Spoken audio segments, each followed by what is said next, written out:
महाप्रभु धवलेश्वराय नमो नमः।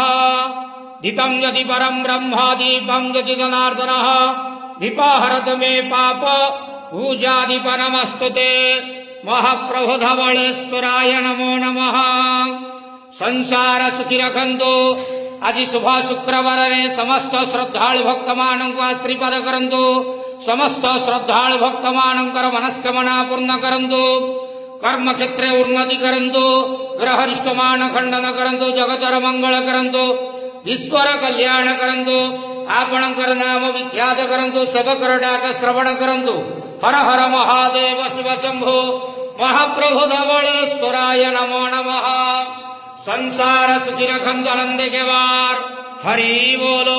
आज शुभ शुक्रवार समस्त श्रद्धालु भक्त मानक श्रीपद करंतु आनंद के वार। हरि बोलो। बाबा धवलेश्वराय नमः।